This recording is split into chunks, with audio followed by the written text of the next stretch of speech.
Hey everyone, Warwick's here. Happy 2024. I hope you had fun and a safe new year. I chilled out. I did a bunch of keys across some of my lower gear tunes. Um, and then taking today to make this video, and then I'm going to probably sit down and play a lot of monk keys at Brewmaster and Windwalker spec respectively over the next few hours. But what I wanted to do first before I got into playing a bunch of WoW tonight, and I will be streaming it as well, so you'll be able to see that up on the channel already by the time this video goes up. And that is, I want to talk about New Year. Obviously, we are kind of at the end of what Dragonflight has to offer in terms of its main story, its main patch cycle. We've got a bunch of small things coming up in the patches to go with the epilogue and entry into the World Soul Saga, along with a few cool little events that we're expecting to see coming out with, like the reclaiming of the Worgen zone, Gilneas, stuff like that I'm looking forward to. But kind of the main thing with class design, other than some basic tuning, is going to basically be complete at this point. So what I wanted to do in today's video was look over the fact that there are roughly about half the trees in World of Warcraft got redesigned in some form or fashion, whether it was full-on reworks like you saw with Rogue, Ret Paladin, and Demon Hunter, to a lesser extent Mage, or they're just extensive work on pathing, things like with the Druid and Guardian trees, for example. The Feral tree saw extensive changes this time around, and some of the Warlock trees saw a little bit of some work, and of course Shadow as well. And then Mistreaper Monk got a lot of changes too, from like looking at the healer side, for example. But what I want to do is I want to talk about the top 3 specs that I think deserve a full-on rework. And as you can tell from the fact that I am sitting on my long-neglected warrior, which I have not played since I left Iconic, we're going to be looking at 3 specs that I think need to be looked at for full-sale reworks. And they're basically being looked at for a variety of reasons. 2 of them is just that they've been very stagnant in their playstyle for many years, and the third one is that it's got a lot of conflicting ideas. I think if you've watched my channel, you probably can guess which one of these are. You know what this one is. We'll see if you can guess the third. If you think you know before you hit pause this video real quick, put in the comments which 3 specs you think that I'm talking about, and then let's continue watching the video and see if you're right. Now, some of this is also going to be talking about some of the class tree issues as well, so it does impact all the specs of every class, but I think it's important to note that that by looking at each of these individual specs, there is going to be some rub that is given to the class as well. So we're going to start off with the number 3 spec that I think needs a rework going into War Within, and that is Arms Warrior. Now, Arms Warrior right now, you're looking at a tree that had some early problems where you had to go full single target or you had to go full AoE. To some extent, that is still in play here. And then you're looking at something, some issues in the class tree that need to be looked at. Now, hero talents obviously are going to impact a lot of this. I'm not considering the hero talents in this. We obviously know that the Mountain Thane is out for Arms and Fury, I believe. Or for Prot and Fury, rather. So this has no impact on Arms in terms of what we know. But the reason why I think this spec needs a full-on rework is that it's played basically the exact same since, like, Wrath of the Lich King. Like, if I went into Wrath Classic right now and leveled a warrior, I'd be playing virtually the same playstyle. Some less buttons, obviously, but virtually the same playstyle of Overpower, Mortal Strike, Colossus Smash being kind of the main core kit, with Slam / Whirlwind, depending on single target AoE, sometimes even talent tuning being the case. So what are some things that I think could be done with Warrior? Well, I think they just need something to vary the playstyle. In Shadowlands, they actually had a very satisfying 45 second, 90 second, 120 second setup where you would have something like Avatar, which was at a 1.5 minute cooldown. You had Bladestorm that was on a 1.5 minute cooldown, and then you had Colossus Smash on 45 seconds.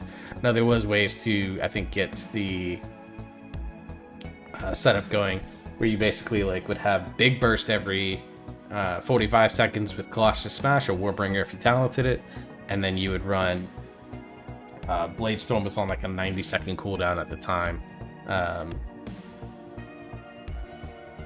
then you had a 2-minute or 120-second. Was it 120 second or 150 seconds, something like that. But about every 2 minutes, then you would have Avatar. So this 4590, it was just 4590, that's what it was, I'm sorry.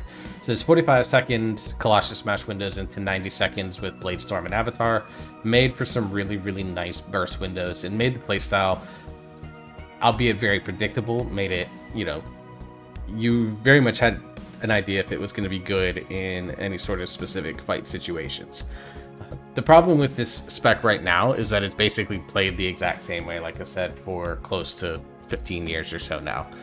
What can be done to vary it up? Well, they've tried to do things like Rend being added in over time. I know that was a classic talent. They made Thunderclap more valuable with Blood and Thunder.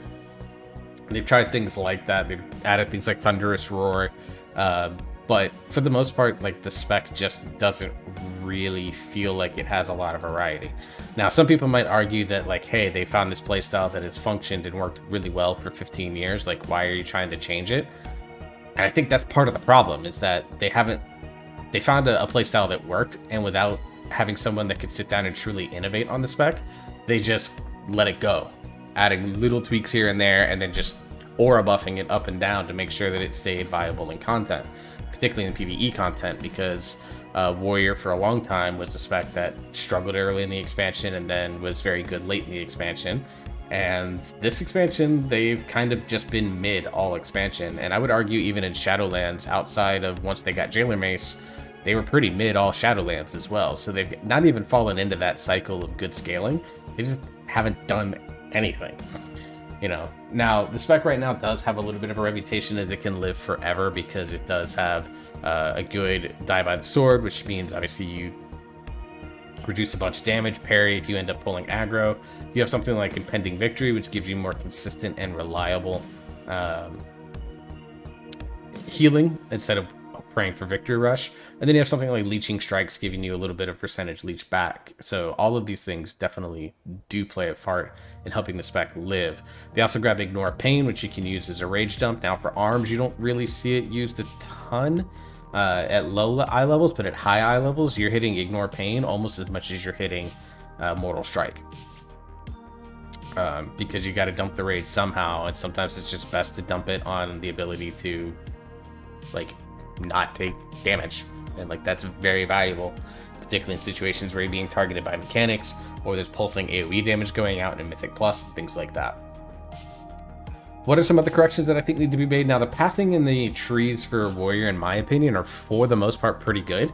But one thing that I think needs to be done is Intimidating Shout and its represent things here. Like, you take this in PvP, but like no one in PvE is taking this. So there needs to be a better place for it, or it just needs to be moved down into PvP talents. Now, I don't really care about PvP. I don't focus on it. I watch AWC because it's fun to watch, but I don't get into the idea of actually doing PvP, so I don't know how it would impact it. But I feel like just Intimidating Shout has been dead here in the middle of this tree for all seasons, and it's kind of made pathing around the tree a little bit weird. The other thing is Shockwave being down here. Now, the other three abilities that it shares a row with all do big damage. This does mob control and doesn't do really all that much damage. Like, you can see it does 3,200, whereas this does 26,000 with an additional 33,000. This does 27,000 with an additional 95,000. And then Avatar does a 20% damage increase and removes all snares. So Shockwave is just really out of place here. I think if you're looking for something for quote-unquote prot warriors to go and grab after, you could look into something like Intimidating Shout and then giving a choice node where it actually just becomes like a viable form of CC for them. Or you look at something like Wrecking Throw, Shattering Throw, like you could Berserk, like there's all sorts of options. Make Intervene something really nice. Like, there's definitely some value in these moves, but Shockwave needs to be moved up. I think it'd be a really big boon for DPS warriors in particular to take be able to take this in Mythic Plus because it gives them a little bit more utility.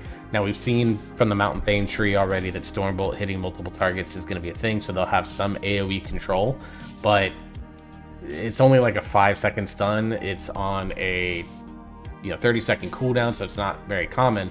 What are you doing in between that? You're praying basically for the rest of your group to do something. Having something like Shockwave gives you just a little bit more utility, and with Rallying Cry being very much nerfed right now, and I don't see it being really buffed again going into War Within, it gives warriors at least some other utility other than I come in here, I zug and do a bunch of damage. They give them something. They can have a Stormbolt stop, they can have a Shockwave stop, they can have a kick, and they can have an interrupt. They can take a blow for someone else with intervene if you wanted to go that route. And if you take something like bitter immunity, you can cleanse yourself essentially. So they have a lot of ways to be able to sustain themselves, but then also bring a little bit of utility to the table. And then they have a really powerful defensive. I think Die by the Sword is actually quite powerful over here in their spec tree that I think is really good and should pretty much stay where it's at. But almost everything else in this tree is basic damage output, so your build is basically 100% dependent on your tuning, which I don't know if is or is not a thing. The other thing that I'd like to see coming kind of out of the spec tree is I'd like to see a little bit more blending. I'd like to see them get some passive cleave options, even in a pure single target build. Like this right here, I'm in a pure single target build, and my only AoE is going to be sweeping strikes, which I don't even take here. Like, alright, you get sweeping strikes baseline, but then you take strength of arms, for single target. But like, you get sweeping strikes, so you get 2 target cleave, which, I mean, in most raid situations, that's all you really need. But I'd like to see something like cleave maybe be baselined or moved up the tree to where it can be more accessible, so that arms warriors can have, say, 3 target cleave or 4 target cleave, which we saw a lot of in, say, like Primal Council fight in Vault of the Incarnates. And they tried, things like the Forgotten Experiments, which was a prime 2-target fight, so something like Sweeping Strikes was good. So, but I'd like to see something just also shake up the playstyle. The playstyle right now is very predictable. There's no real procs to it. Like, you have Tactician, but it's not really a true proc. It just means that you're always getting two Mortal Strike buffs, 2 buffs on your Mortal Strike before you use it again. But I'd like to see something else that kind of makes the gameplay feel varied, where you're not necessarily swinging in damage wildly. Like, if you get a bunch of good procs, you're going to just do like 20% more damage than if you don't get any procs, or you get bad proc usage. Like, there are specs that play that way right now, and I'm not the biggest fan. But I think that if they can get something where if you get a string of good procs, you do like 7% more damage. And if you get a string of bad procs, maybe you do like the baseline of what you do now. If you get okay procs, you do like 3% more damage. Like, those are the types of things that they don't make a big difference on the damage meters, but they do make a big difference in how the spec feels to play. So I'd like to see them do something to add some variety and some randomness to this spec. I'm not an arms warrior expert by any stretch of the imagination, but I've talked to a lot of warrior players, and I've talked to a lot and I haven't played warrior extensively in season 2 for the iconic raid that I was in at the time. I definitely see why people are like very much down on this spec and how it plays. Like, you're either very much in the throes of loving the way this spec plays, or you really don't like it at all. My younger brother, who's a warrior player, bounced off this spec finally because he just got bored playing it, because he'd been playing the same playstyle since like Cataclysm. So I really think warrior is definitely a spec that it really needs to be looked at for a rework, and some tweaks in the class tree obviously would help. Something like Shockwave, again, helping both DPS specs, and probably helps Prot as well if it can be accessed earlier in the tree. And then you come up with another good capstone to go here, maybe a I don't know if the like Prot artifact ability would be good here. More seasoned warriors, please tell me if that would be a good replacement. I don't know.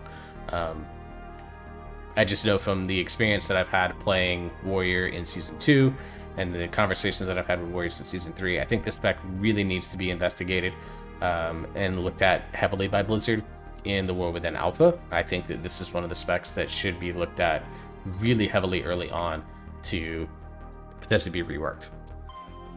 The second spec that we're going to be looking at is Frost Decay. Now, I've been playing a lot more Frost Decay lately, and just because it's my favorite strength spec. Frost and Unholy are both, and I love the class fantasy of Death Knight. Death Knight has always been one of my favorite classes in WoW. Obviously, I'm a huge Arthas fan.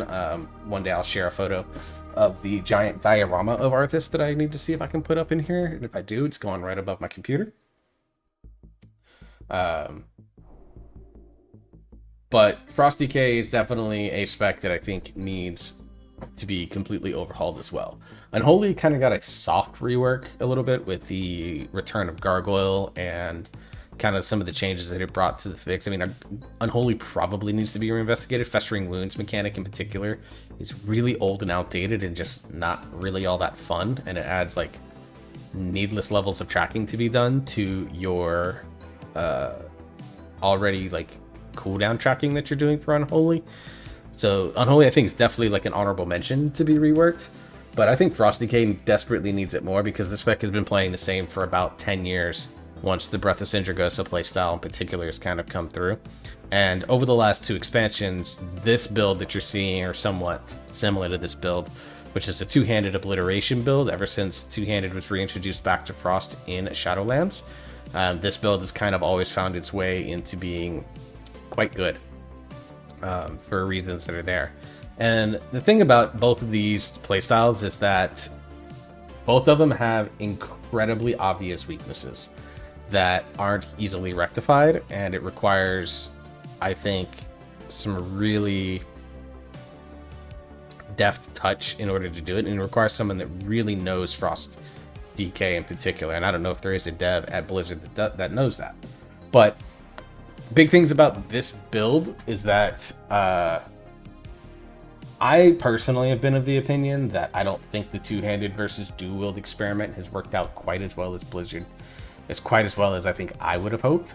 I feel kind of pigeonholed into playstyles, but everyone that I talked to kind of in Acarus and some other Death Knights outside of Acarus Discord and stuff like that actually seem to think that they've done a pretty good job balancing it.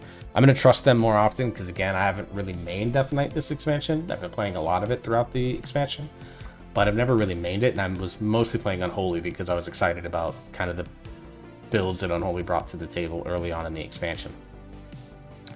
But right now it's basically like if you play Breath, you play Dual Wield. If you play Obliteration, you play two-hand, and that feels very pigeonholed. Like once upon a time there was a Dual Wield Ice Cap Obliteration Frost Scythe build that was actually really good and it was really fun to play, and particularly in Mythic Plus, and had some decent enough single target that you could respectably play it in like farm content. If you were progging as a Frost DK, you were probably still playing Breath, just because it gave you the better damage profile. But there was a build where you could run Frost Scythe, Ice Cap with 3 Frost Whelplings BFA Azurite traits, which has been converted into a talent here. Like, this was a really fun build that was really effective, actually, as you got into higher and higher content in Mythic Plus, particularly. Like, the higher keys you got, the more this build actually saw play because it was a viable non-Breath of Sindragosa build. Breath of Sindragosa basically hasn't changed in how you play it. It's basically, if you get high DPS uptime on the boss, Breath of Sindragosa is going to excel. If you have to move out for any reason at all, then you do practically no DPS. And so peaks and valleys is still way too steep, and I'd like to see something that... I don't necessarily know if you want to cap the duration of Breath of Sindragosa, but it may need something like that just so that you can really do something more interesting with the build outside of that. Because Frost has like a resource problem. So its current tier set has a ton of rune generation, and because of that you're spending a lot of runes, but it doesn't really do much in the way of runic power spenders. In Mythic Plus, you basically press Glacial Advance, and it's basically to maintain Icy Talons over here to get your 18% attack speed, which for two-handed weapons is really good. And then in single targets, you Frost Strike, basically to maintain Icy Talons. You're going to overcap your runic power all the time, and you really don't give a shit about it. And I think that's a big problem. The other thing is that I think Blizzard needs to do something and be much more mindful about what they do weapon-wise going into the next expansion, because going back to really Jailer, there has been one like really busted two-handed weapon in every patch that's kind of almost completely forced you into playing a two-handed obliteration build. And because of that, I think that playing Frost this expansion, I mean, there have been some people that still play dual obliterate, and I would love to get some couple of one-handers and play Breath in Raid just to go back and play it, because I mean, I mostly play this character in Mythic Plus, so I don't play a lot of the Breath build anymore, which is kind of sad, because I personally love dual-wield builds. I love the way dual-wield looks for Frost DK, I love the way that it plays, and I really miss a dual-wield obliteration build again. I mentioned the Frost Scythe build. I would love for that to come back as a viable option from dual-wield obliteration builds. I think that'd be great, but we'll see. They gotta buff Frost Strike, Frost Scythe to do actual damage instead of just being kind of shit. But like Arms Warrior, this spec, kind of to sum up my thoughts here, I know I've been rambling, but this spec, I think, overall just kind of feels like it just, like Arms Warrior, it needs something new. You know, with the obliteration build, it kind of got a little bit of that with double stacking your, I believe it's done through here. No.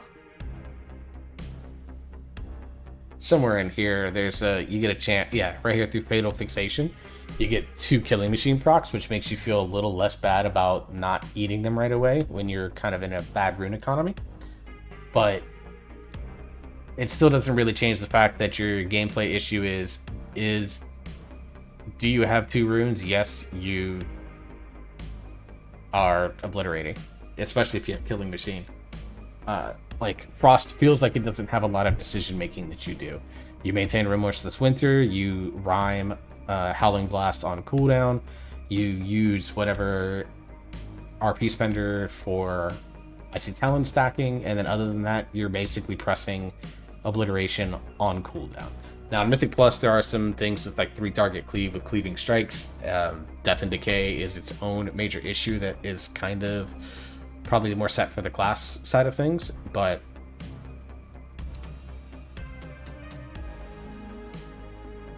overall, like, the build just feels like it doesn't have any real decision making. Now there are little things that you can do with like Pillar of Frost combined with Ice Cap combined with obliteration that, you know, make the cooldown really nice, and you're in this cooldown quite a bit because it's a 1 minute cooldown baseline, but through Ice Cap you're really playing it like every 30-ish seconds with luck, and then about 45 seconds without. So you kind of have this nice 30-45 second window where your damage is just very, very consistent as a result. But I think there just needs to be something done to add like a level of skill expression to obliteration, because right now it doesn't feel like there is any. And for Breath of Sindragosa, it's basically how much can you degen to maintain your boss uptime? Like, how late do you forsake doing a mechanic in order to maintain as much DPS as possible if you get one during your breath? So again, it could be like Arms, where the spec just needs a little bit of randomness added into it through something. Now the tier set this year added Chill Streak to the mix. Chill Streak kind of divides people, I think, from just general opinions that I've read online. I'm personally like whatever about it. I'm meh. I'm playing it right now because I have the tier bonuses. When I didn't have it, I wasn't playing it. Like, I think that's fine. And I recognize what Blizzard was trying to do. They were trying to add something else for you to think about when you do Frost. Like, you want to Chill Streak on cooldown, essentially, because of what the tier bonus does for you, which is pretty decent. Obviously, it gives you more range of bounce, which is good, and allowing it to bounce off of you makes it useful in single target situations. And then, of course, when you get 4-piece, you get a chance to get a rune every time it bounces, and it bounces additional times in combination with Enduring Chill. So by default, it goes 7 times, you go 9, and then it does like 12 with the 4-set bonus. So it's like, it just bounces a lot, which means you get a big chance at rune refund, which means more obliteration. So like, there is a synergy to it, but it's not really anything that feels dramatic to play.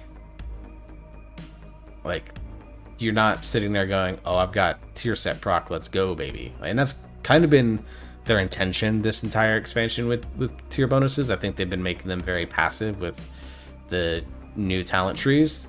They make, and they've only kind of in the last 2 tiers have been making it so that you play certain build styles, like Survival Hunter's playing a Fury of the Eagle build all the time now, which is fine. I like Fury of the Eagle personally, so it is what it is.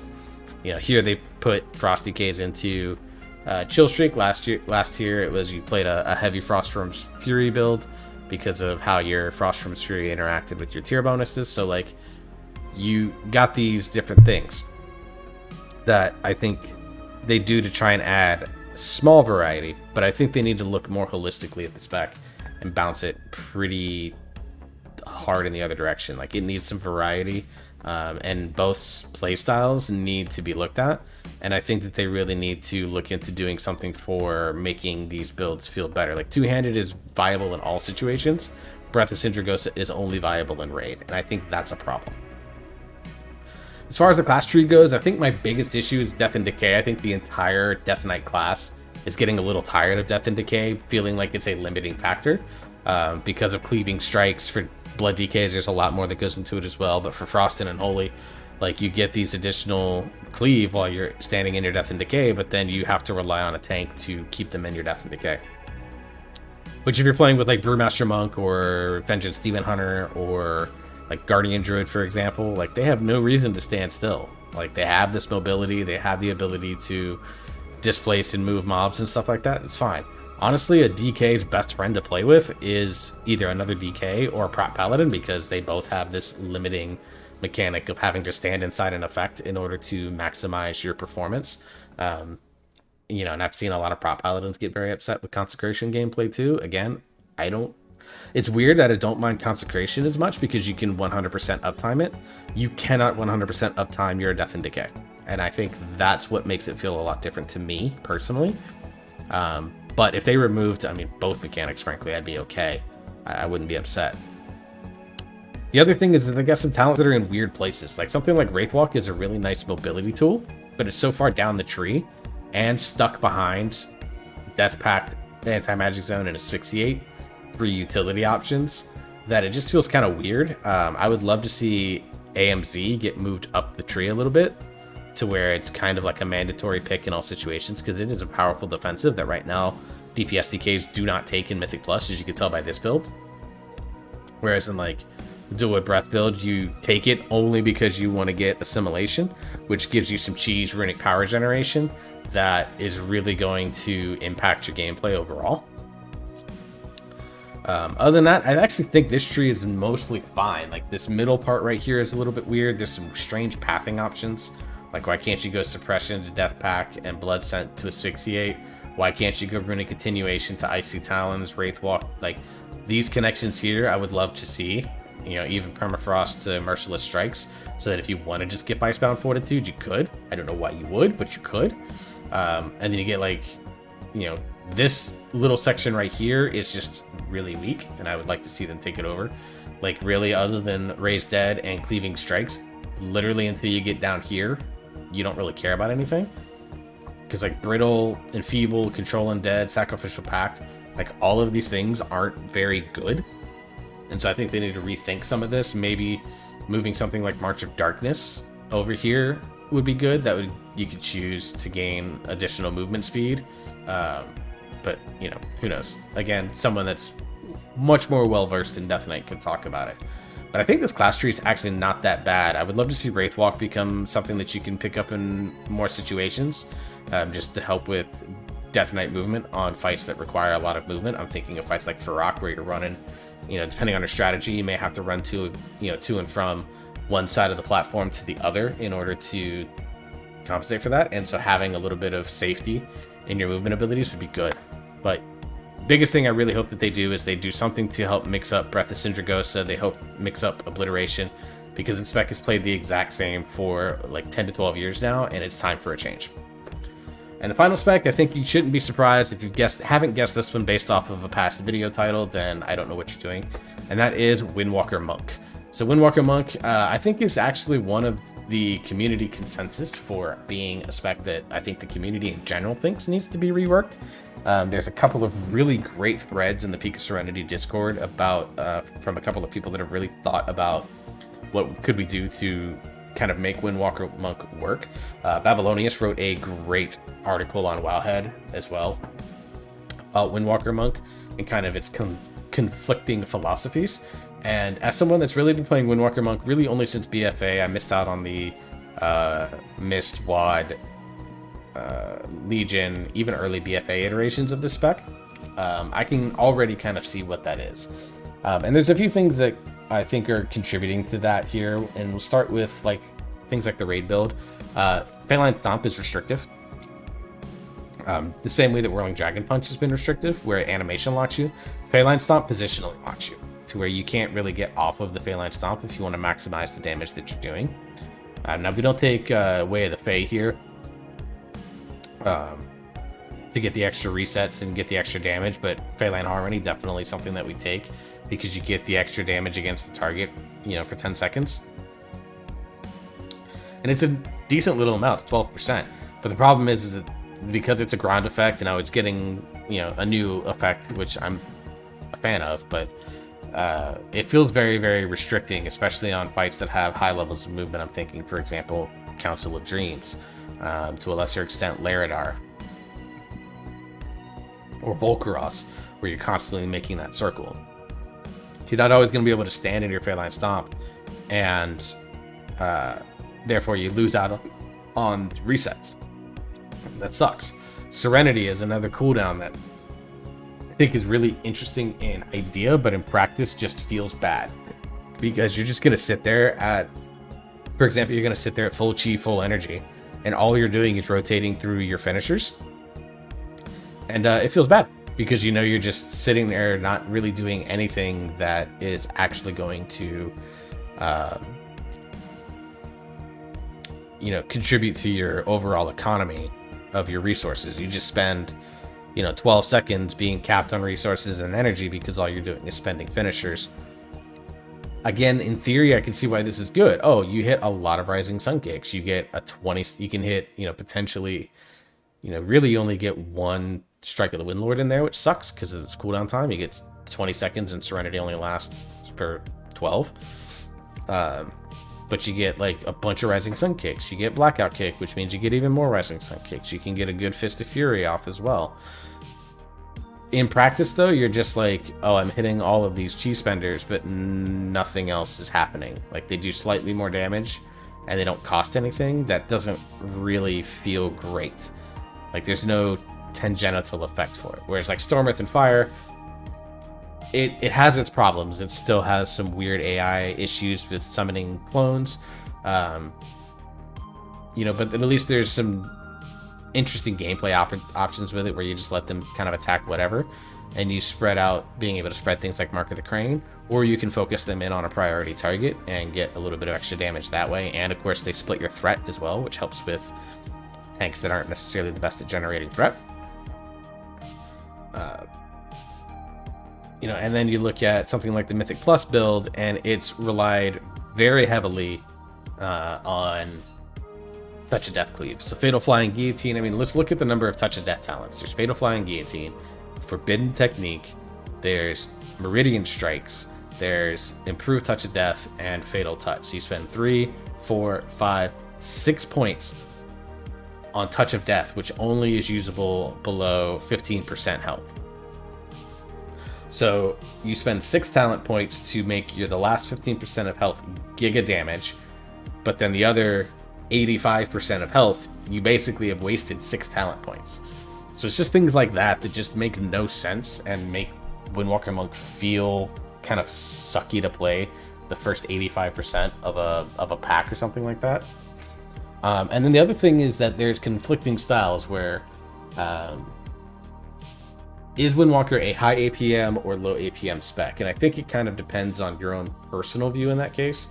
I'm personally a fan of specs that have a more deliberate approach, which is why like Arms Warrior appealed to me so much, why Feral Druid appeals to me so much, and why Windwalker Monk appeals to me so much, because once upon a time, there was a playstyle where you didn't have more chi than you could spend.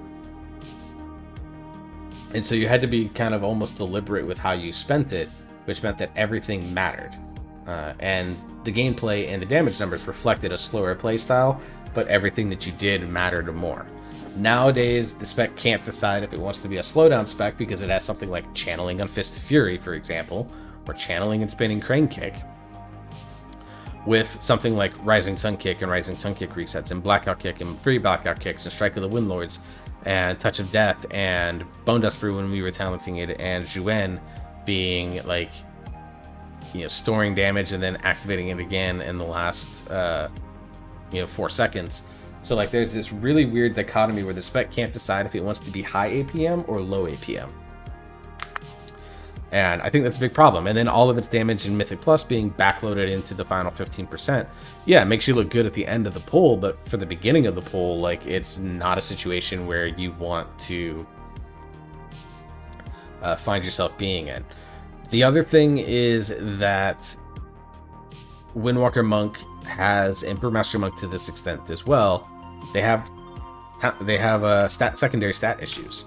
Because we are a combo point energy class, we are locked into a 1 second GCD. So automatically that makes haste the least valuable of our stats. On top of that, because of the way the spec plays, you gain a ton of energy simply through just using your finishers a lot. And then you have something like Expel Harm now giving a chi, which, you know, makes that reduced. So you don't really need haste for energy regeneration. There's nothing that you have that's really a like GCD cooldown, a hasted cooldown, like somewhat Rising Sun Kick, but because of your Blackout Kick mechanic,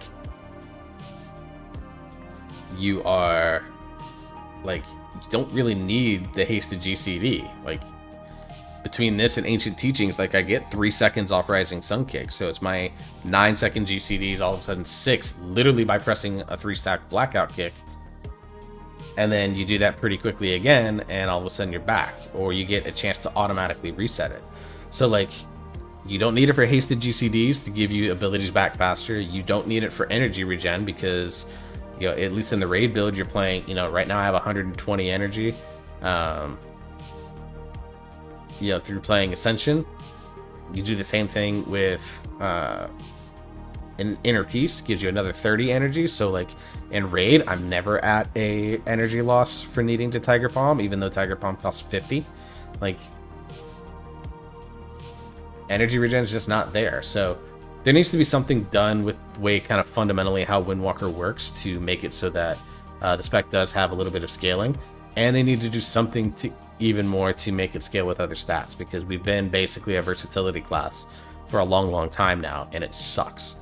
Now there are other issues that I've gone in with in the previous monk video. I'll put that up in that corner there so you can look at that, kind of what I talked about with monk. This was the late patch 10.1, but I think a lot of that information still holds up, so definitely check that video out if you want me to see go even more into monk and some of the other issues, the button bloat issues.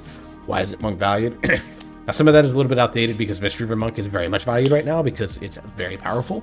But the other two specs are just like, people look at you weird when you see you play them.